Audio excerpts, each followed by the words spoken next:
अपने केबिन में आकर कुर्सी पर जैसे ही वह बैठी, उसे किसी के चिल्लाने की, चीखने की आवाज़ें सुनाई दी। "छोड़ दो मुझे, छोड़ दो, अब नहीं करूँगा, छोड़ दो, गलती हो गई।" इस तरह की आवाज़ें संजना राठौर के लिए सामान्य थी। थाने में लाए गए अपराधियों से जुर्म कबूल कराने के लिए यह सबसे सटीक और पुराना तरीका था।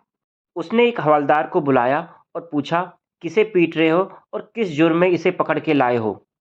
"मैडम, बंदे का नाम दीपक है, चोरी के जुर्म में पकड़ा है, जुर्म कबूल नहीं कर रहा है, बस उसी कोशिश में लगे हुए हैं।" दीपक, यह नाम सुनते ही उसे अपने अंधेरे दिल में रोशनी की एक लौ फड़फड़ाती दिखाई दी। "चलो, देखते हैं कैसे नहीं कबूल करता।" वह सिपाही के साथ आरोपी को देखने के लिए चल दी। "मैडम, बड़ा बेशर्म है, पिछले आधे घंटे से पीट रहे हैं, पर ये नहीं बताता कि साथ में कौन-कौन है। सीसीटीवी में इसी की फोटो आई है।" संजना जेल की कोठरी में प्रवेश करती है। आरोपी लगभग मूर्छित अवस्था में होता है। वह उसे पास में जाकर गौर से देखती है, गहरी सांस लेते हुए कहती है, "दीपक, तुम?" एसएचओ संजना राठौर की आवाज़ सुन आरोपी आँख खोलने की कोशिश करता है और फिर कहता है, "मुझे माफ़ कर दो। अब दोबारा नहीं करूँगा। मुझसे गलती हो गई।" संजना राठौर आरोपी के लिए पानी मंगाती है और सिपाहियों से कहती है कि वह आरोपी से खुद बात करेगी, तो सभी सिपाही वहाँ से चले जाते हैं। "पानी पियोगे?" वह आँख बंद किए ही हाँ में सिर हिलाता है, तो संजना उसकी तरफ पानी का गिलास बढ़ाती है। पर ज़्यादा पिटाई होने की वजह से वह गिलास सही से पकड़ नहीं पाता, तो संजना पानी पीने में उसकी मदद करती है। पानी पीकर वह रोने और गिड़गिड़ाने लगता है, "मुझे माफ़ कर दो, मुझसे गलती हो गई, दोबारा ऐसे नहीं करूँगा।" अपने 5 साल के पुलिस करियर में संजना का सामना बहुत सारे अपराधियों से हुआ था, पर आज वह अपने आप को बहुत कमज़ोर महसूस कर रही थी। "दीपक, तुमने ये क्या कर लिया? मुझे बताओगे, ये सब कैसे हुआ?" "संजना, मैं तुम्हारा अपराधी हूँ। मुझे जो चाहे सज़ा दो, पर मुझे जेल मत भेजो। मुझे जेल नहीं जाना।" संजना का दिल रोने को हुआ, पर फिर खुद को नियंत्रित करते हुए बोली, "अगर तुम सब सच-सच बता दो, तो शायद मैं तुम्हारी मदद कर पाऊँ। इस चोरी का मास्टरमाइंड मैं नहीं हूँ। मैं तो बस पैसों के लालच में आ गया था। दूसरे सेल में जो पीयूष है, वह इसका मास्टरमाइंड है। तुम्हें चोरी करने की ज़रूरत।" हाँ, शराब, जुआ, लड़कीबाजी, इन सभी बुरी आदतों में फँस गया हूँ और इन आदतों को पूरा करने के लिए पैसों की ज़रूरत होती है। पिताजी तो रहे नहीं, माताजी भी चल बसी, बहन की शादी हो गई, तो अब अपनी इन बुरी आदतों को पूरा करने के लिए मैं इन लोगों के साथ में हो गया। "और वह कहाँ गई जिसके लिए तुमने मुझे छोड़ दिया था?" "जिसके लिए मैंने तुम्हें छोड़ दिया, वह मुझे छोड़ के किसी और के साथ चली गई। कहते हैं ना, जैसे को तैसा। संजना, मुझे बचा लो। मैं वादा करता हूँ कि दोबारा मैं ऐसा काम नहीं करूँगा।"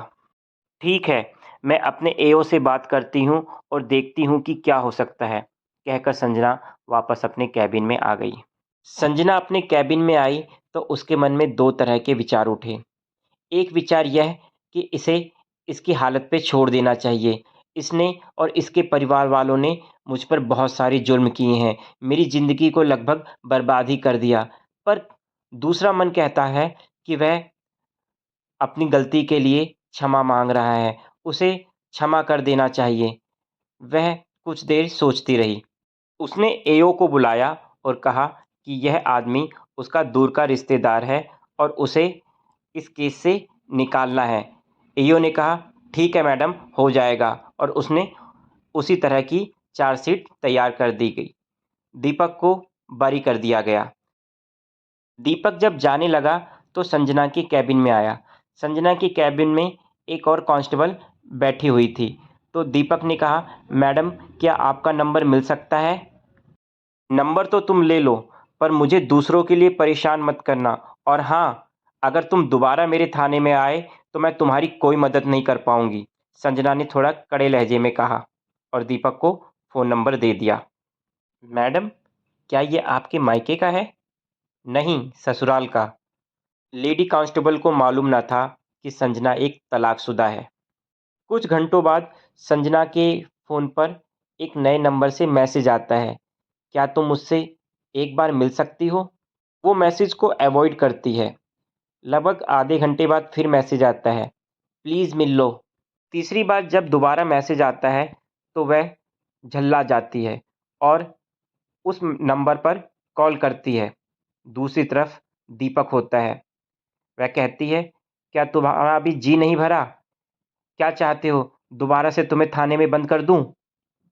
दीपक कुछ नहीं कहता और फ़ोन काट देता है। ड्यूटी खत्म करके जब वह अपने क्वार्टर पर आती है तो परेशान हो उठती है। 7 साल पहले के दृश्य उसकी आंखों के सामने आ जाते हैं। उसकी सास और ननद उसका हाथ खींचकर घर से बाहर कर रहे हैं। उसका सामान घर से बाहर फेंक दिया गया है। दीपक चुपचाप अपने कमरे में बैठा है। दीपक कान का कच्चा था और अपनी माँ का अच्छा बच्चा था।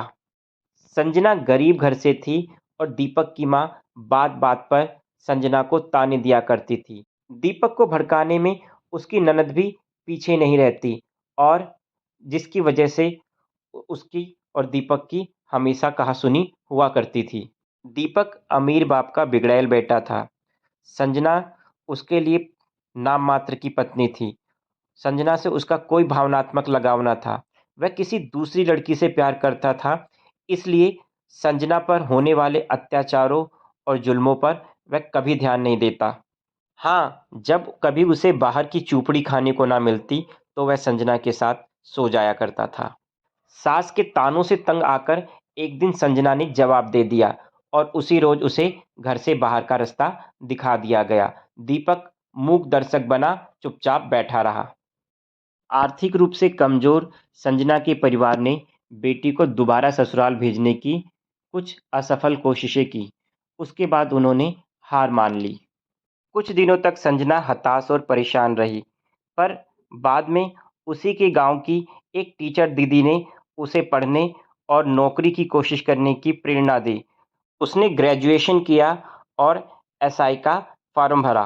पहले ही प्रयास में वह एसआई हो गई। इस थाने में यह उसकी दूसरी पोस्टिंग थी। रात को फिर उसी नंबर से उसके फ़ोन पर एक ब्लैंक मैसेज आता है। वह फ़ोन मिलाती है। मैं तुमसे कुछ बात करना चाहता हूँ। प्लीज़ एक बार मिल लो। वह कुछ सोचती है, फिर कहती है, मैं कल सुबह टहलने के लिए लोहिया पार्क आऊँगी और फ़ोन काट देती है। लोहिया पार्क के गेट नंबर 3 पर दीपक उसे मिलता है। दीपक उसके साथ चलने लगता है। जो बोलना है जल्दी बोलो, मुझे ड्यूटी भी जाना है। उसने दीपक की तरफ बिना देखे बोला। क्या तुम मुझे माफ़ नहीं कर सकती? क्या इसीलिए बुलाया है? कहकर वह तेज टहलने लगती है। वह भी अपनी चाल बढ़ाकर उसके साथ कदम मिलाता है। जैसे तुमने मुझे जेल जाने से बचा लिया, उसी तरह मुझे ज़िंदगी की इस जेल से बाहर निकालो। तुम मेरी माफ़ी के काबिल नहीं, कहकर वह गेट नंबर 1 से बाहर निकल आती है। वह वहीं रह जाता है। थाने पहुँचती है तो एओ उसके सामने केस फाइल रखता है। मैडम, रिपोर्ट देख लीजिए। Please subscribe this channel. Deepak ने इन लोगों से उधार लिया था। उधार नहीं चुका पा रहा था, तो ज़बरदस्ती उसे चोरी में शामिल कर लिया। उसने रिपोर्ट पढ़ी और उस पर साइन कर दिए। Please forgive me. फिर उसी नंबर से मैसेज आया। उसने नंबर को ब्लॉक कर दिया, पर क्या वो दीपक को अपने दिल में ब्लॉक कर पाई थी? एसएचओ होने से पहले वह एक औरत थी, जिसका एक दिल था, जिसकी कुछ फीलिंग्स थी।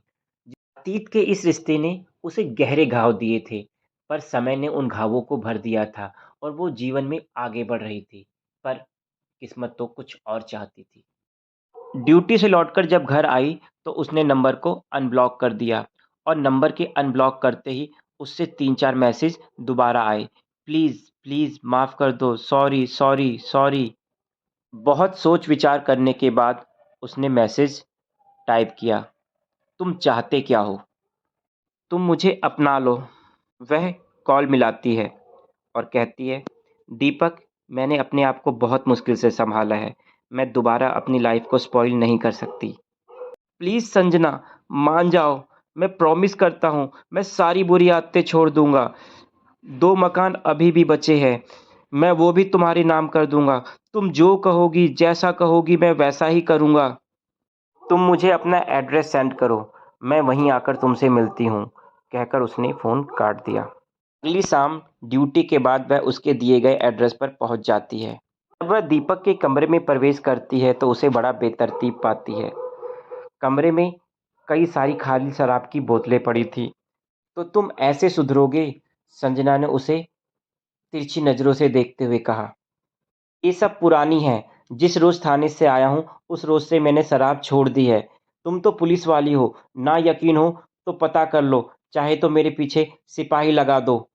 संजना उसकी बात सुनकर मुस्कुरा देती है, तो वो भी मुस्कुरा देता है।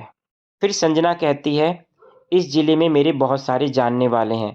अगर किसी को तुम्हारे और मेरे बारे में पता चल गया, तो मेरी बहुत बदनामी हो जाएगी। 15 दिनों बाद मुझे दूसरे ज़िले में जॉइन करना है। तब मैं तुमसे वहाँ मिलूँगी, लेकिन तब तक मेरी निगाह तुम पर रहेगी। अगर तुम सच में सुधर गए हो, तो आगे का फ़ैसला लूँगी। नए थाने में जॉइन करने के बाद दीपक और वह मिलते हैं। वह आश्वस्त हो गई थी कि दीपक सुधर गया है। वह और दीपक एक मंदिर में शादी कर लेते हैं। दोबारा से जीवन शुरू करते हैं। दीपक कपड़ों का एक शोरूम खोल लेता है। बुझता हुआ दीपक प्रेम का घृत पा फिर से प्रकाशमय हो उठता है। यह कहानी आपको कैसी लगी? कमेंट करके ज़रूर बताइए और चैनल को अपना प्यार दीजिए, इसे सब्सक्राइब कीजिए, शेयर कीजिए। धन्यवाद। Thank you.